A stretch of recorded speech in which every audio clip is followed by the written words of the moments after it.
I remember the weight of the veil pressing against my temples, the muffled hum of guests whispering, and the cold marble under my feet. Every sound was a drumbeat in my skull. My hands were shaking, but not from the chill, from him, Dominic Vero, the man I was about to marry, the man whose name was spoken in hushed tones across the city, the one whose shadow seemed to stretch longer than the night itself. He didn't look at me when I walked toward him. His gaze was fixed forward, unreadable, his jaw a line carved. In stone, black suit, black tie, black soul. They said he was my protector now, but I knew better. I felt the way his presence filled the air, thick, suffocating. My father's voice rang in my ears from earlier that day. You'll thank me for this, Valeria. He'll keep you alive. Alive wasn't the same as free. The priest's words blurred. Dominic finally turned his eyes on me, dark, cold, pulling me in like a riptide I couldn't fight. Do you take this man? Yes, I whispered before. My own courage could betray me. His lips curved, not in a smile, but something sharper. Approval, ownership. When he leaned down to seal the vow, his mouth brushed my ear instead of my lips. His whisper was ice and smoke. You're mine now and mine to destroy, if you disobey. The guests clapped, oblivious to the chains snapping around my heart. That night, in the back of his car, I watched the city lights smear across the glass as he said nothing, not a word. Only the sound of his fingers tapping on the leather seat like a warning. I don't know if I fear his silence, or what will happen when it breaks. The car slowed, not to his home, not to mine. An unfamiliar building loomed ahead, windows glowing like watchful eyes. He finally spoke. Welcome to your new life, Valeria. And I knew whatever this was, it was only the beginning. It was the first thing I noticed when Dominic led me. Inside, not the gleam of the marble floors, not the polished mahogany staircase that spiraled into shadows, but the silence, the kind that feels alive. He didn't remove his coat, didn't offer to take mine, just strode forward like he'd forgotten I was trailing behind, my heels tapping too loudly in the hush. Every wall was lined with framed photographs, none of which showed a smile. Men in suits, standing like sentinels, women in gowns, gazes averted. This is where you live now, Dominic said, finally stopping at the end of a long corridor. His voice was low, even, but every syllable carried weight. I set my jaw, and if I don't, his head turned just enough for me to catch. His profile, sharp as a blade. You will, because you're not a guest here, Valeria. You're property. I swallowed, heat flushing my face. Shame, anger, fear, tangled so tightly I couldn't tell them apart. He unlocked a heavy wooden door and pushed it open. Inside was a bedroom larger than my entire apartment back home. Dark furniture, dark drapes. Only the bed was dressed in white, like a single note of defiance. This is yours, he said. I stepped inside, keeping my back straight, even as my legs wanted to buckle. Do you keep all your prisoners this comfortable? The corner of his mouth twitched, not quite a smile, but close enough to make my pulse skip. Only the ones I intend to keep. I turned away before he could read my face. I can't show him he's getting to me. I can't. The sound of his footsteps retreating was louder than his arrival. When the door shut, I heard the distinct click of a lock. Alone, I went to the window. It overlooked the courtyard high walls topped with wrought iron. No street view, no escape. In the corner of the room, a small silver box sat on the vanity. Inside was a single folded note, written in hurried script. Don't trust anyone. Not even him. My blood ran cold. I stared at the note so long the letters blurred. The handwriting was rough, almost jagged, like whoever wrote it didn't have time to be neat, or didn't want to be recognized. Not even him. That meant one of two things. Either Dominic wasn't the only danger in this house, or he was part of something far worse. The lock on the door clicked again, and I stuffed the note under the vanity mirror just as the door swung open. Dominic didn't step inside. He stood in the doorway, shadows clinging to him like they belonged there. "Dinner. Don't make me send someone to fetch you." I rose slowly, smoothing the fabric of my dress as if I could smooth my pulse, afraid I might run. His gaze dipped to my bare feet. "If you did, you wouldn't make it past the gate, and I'd still find you." We walked down the long hallway together, his silence a wall between us. The dining room was massive, the kind meant for grand family gatherings, but only two. Places were set. A man I hadn't seen before stood in the corner. He was tall, scarred, with a stare that lingered too long. Dominic ignored him completely. "This is Pavel," Dominic said finally, cutting his steak with deliberate slowness. "He handles security, which means he knows everything that happens here." Pavel's eyes flicked to me. There was no warmth in them, no welcome, only calculation. I forced myself to eat, though each bite tasted like ash. Dominic didn't speak until halfway through the meal, when he set down his knife and fork with precision. "There are rules here, Valeria," he said, voice low. "You'll follow them. First, you don't leave without me. Second, you don't speak to my men unless I tell you to. Third," he leaned forward and his gaze locked on mine, "you don't lie to me." I felt the note burning against my skin, hidden in my sleeve. "I understand," I said. I lied. When the meal ended, Pavel opened the door for me. As I passed him, his voice brushed my ear in a whisper that didn't match his expression. "Be careful, Mrs. Vero. This house eats the weak sometimes. Danger doesn't knock.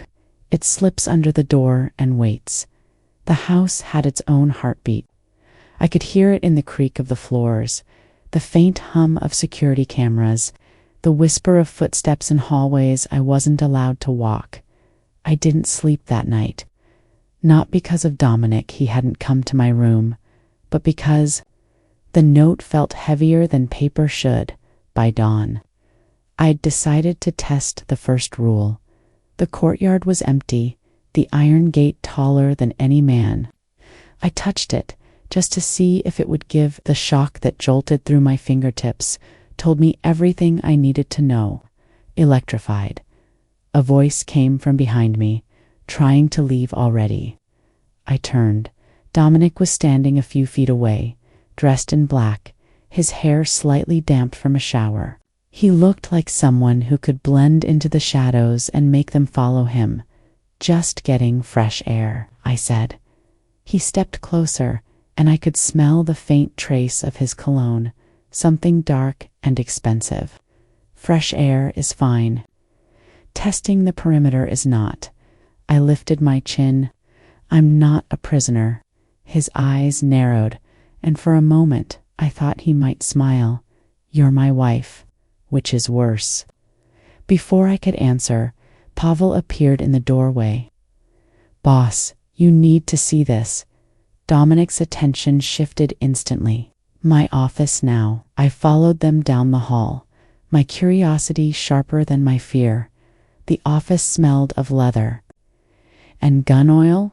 On the desk was a single envelope, unmarked. Dominic opened it and slid out a photograph, grainy, taken from a distance. It was me, standing in the courtyard, fingers touching the gate. Dominic's jaw flexed. "This was taken 10 minutes ago." Pavel frowned. "Not by our cameras." I felt the air in the room shift, heavier, charged. Dominic looked at me, but it wasn't the cold stare I'd come to expect. This one was different. Sharper, protective. Looks like someone's watching you, Valeria, he said, and then, almost to himself, or watching me, through you. Dominic didn't speak for a long moment, his eyes still on the photograph.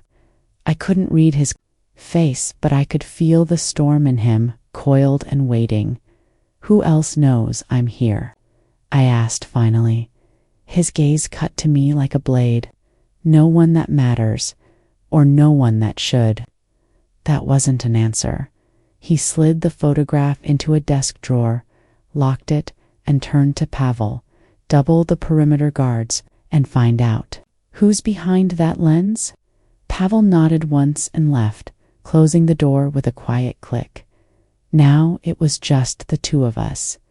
Dominic leaned back against the edge of the desk, his arms crossed. Tell me, Valeria, is there anyone who might want to hurt you? I almost laughed. Besides the man who locked me in this house.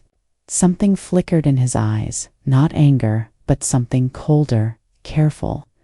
I wanted to push him, just to see what would happen. I don't have enemies. My father kept me away from anything that could touch the family name.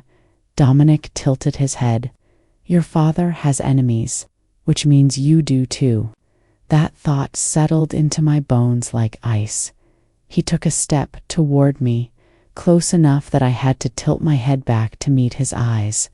Whoever this is, they crossed a line by taking that picture, which means his voice dropped. I'll deal with them personally. The way he said it wasn't a promise. It was a death sentence. I should have been horrified. Instead, a treacherous part of me felt safe. Later that night, I stood by the window in my room, watching the courtyard. A shadow moved beyond the walls, too far to see clearly, but close enough to know it wasn't one of Dominic's men. The figure paused, turned toward me, and for a heartbeat, I swore they lifted a hand in a slow wave, and then they vanished. Into the dark. It wasn't friendly, it wasn't mocking, it was deliberate, like they knew I was there, like they'd been waiting for me to see them. I didn't sleep. I lay on the bed, fully dressed, the curtains drawn just enough so I could keep one eye on the courtyard below. Every creak of the house, every shift of the night wind against the glass, felt amplified by dawn. My eyes burned. The first knock came at 6:03 a.m., soft, almost polite. Valeria, Dominic's voice. I didn't answer. The knock came again, louder this time. Open the door. When I finally unlatched it, he stepped inside without waiting for permission. He was dressed in black from collar to boots. No trace of sleep in him. Something happened last night. I said nothing. He studied my face for a moment, then gestured toward the window. You saw them, didn't you? The words stuck in my throat. Yes. His jaw tightened. Describe them. I couldn't. Too far, just a shadow. But they waved. The look he gave me wasn't surprise. It was confirmation. You're not the only one they wanted to see, he said, quietly. They wanted me to know they were here. He turned toward the door, pausing only long enough to add, Get dressed. You're coming with me. Where? The car was waiting in the garage, matte black tinted windows, and the kind of engine growl that spoke of speed and money. Dominic opened the passenger door for me without a word. I slid in, the leather cold against my palms. Pavel was already in the driver's seat, his eyes flicking to me once before locking on the road. Ahead, Dominic settled beside me, the space between us feeling smaller than it was. We drove in silence, the city blurring past.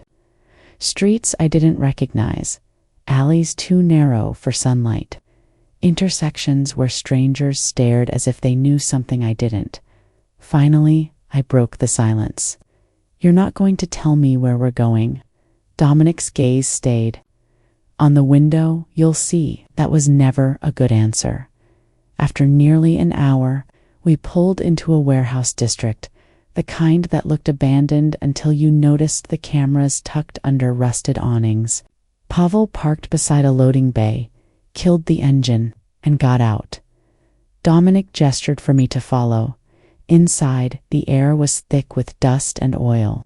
Footsteps echoed off concrete as we crossed the vast empty floor to a small office at the far end. A man was waiting there, older, lean, with eyes that missed nothing. He wore a suit that didn't quite hide the gun at his hip the moment he saw me. His expression shifted recognition, maybe even something like fear. "So," the man said, voice low and rough, "you brought her." Dominic didn't flinch. "You said you had answers." The man's gaze flicked to me again. "I have more than that." But first he looked at Dominic. "You should know she's not the only one they're watching." The words hung in the air, heavy enough to press against my chest. Dominic didn't react right away. He just studied the man like he was deciding whether to keep him alive.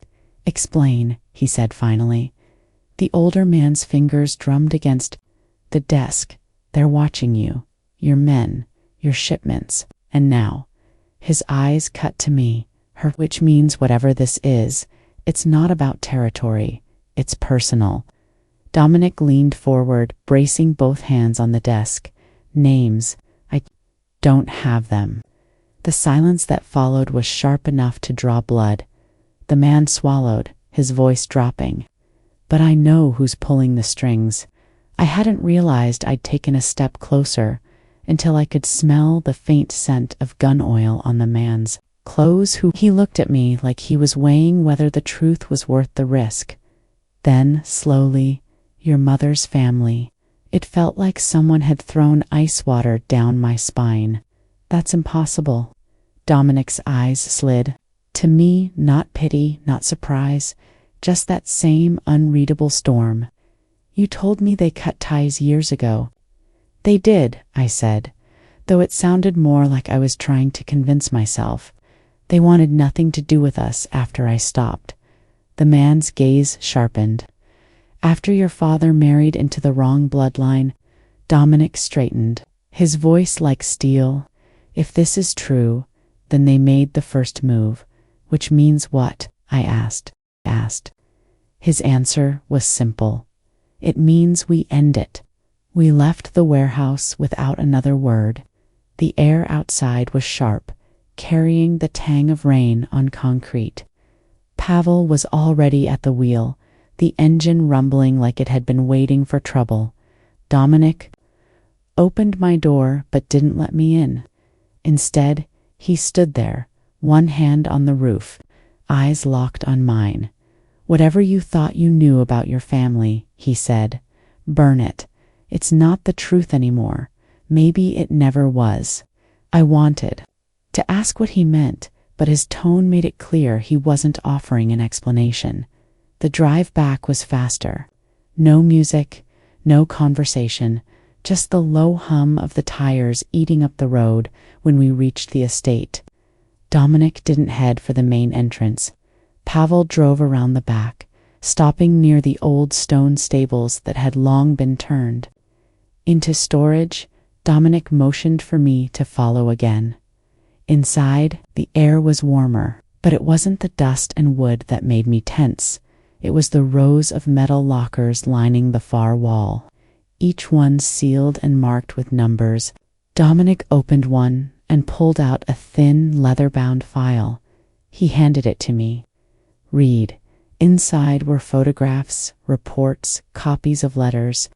My mother's handwriting stared back at me from the page, delicate and looping, next to signatures that weren't hers. Forged page after page told a story I'd never been told about alliances she'd made, debts she'd settled in secret, and the kind of people she'd trusted. "This is why they're watching you," Dominic said. "You're the only living link to what she promised them." My mouth was dry. What did she promise? He stepped closer, voice lowering until it was almost a whisper. "You," I stared at him, sure I'd misheard.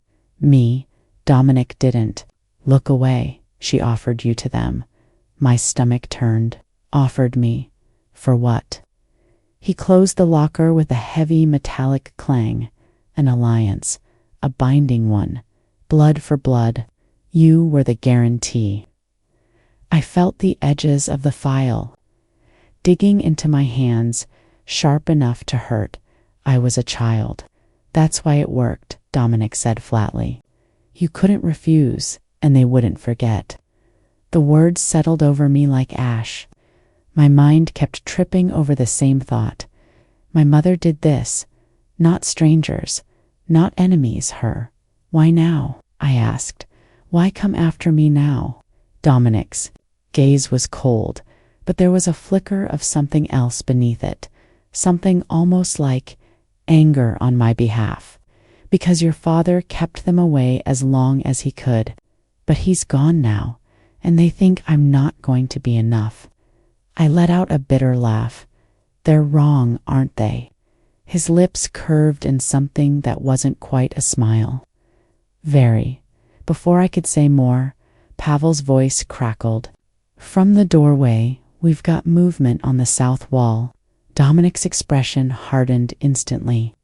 He took the file from my hands, tossed it onto a nearby table, and reached for the gun at his hip. Stay here, he ordered, but when he turned for the door, I moved after him without thinking. He stopped, glancing over his shoulder. I said, stay. I'm done staying, I said. My voice didn't even shake. For a second, his eyes searched mine, weighing something, calculating, before he gave the smallest, most dangerous nod I'd ever seen. Then stay close. The air outside had shifted, colder, sharper, like the night was holding its breath. Dominic led the way toward the south wall, his stride quick and silent. I matched him step for step, my pulse loud in my ears. Pavel trailed just far enough back to cover us, his hand inside his jacket. We reached the edge of the courtyard. Beyond the stone barrier, the trees moved in restless waves, branches clawing at the moonlight.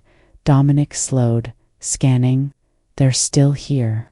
How do you? A shadow detached itself from the tree line. Tall, lean, moving with a kind of deliberate calm that made my skin crawl. They didn't run. They didn't hide. They just stepped forward until the moon caught their face and my breath caught in my chest. It wasn't a stranger. It was someone I'd seen in one of the photographs in that file. They raised a hand, the same slow wave as before, but this time there was something glinting between their fingers. A small folded piece of paper. Dominic's hand twitched toward his gun, but the figure only set the paper down on the wall, never breaking eye contact with me. Then, as if the night itself swallowed them, they were gone. Pavel moved instantly, vaulting forward to grab the note. He handed it to Dominic, who didn't open it right away. Instead, he looked at me. It's addressed to you. Dominic held the note like it was something dangerous. He didn't hand it to me right away. Do you want me to read it first? He asked. No, I said, surprising even myself. I'll read it. He hesitated, then placed the small folded square into my palm. The paper was heavier than I expected. The edges crisp, like it had been kept somewhere safe until tonight. I unfolded it. There were only 6 words, written in a hand I knew far too well. I'm coming for what is mine. No signature, no date. But the loops and slants of the ink burned into me. My mother's handwriting. My throat went dry. It's her. Dominic didn't look surprised. Then we have our answer. No, I said, my voice shaking now. We have a problem, because she's supposed to be dead.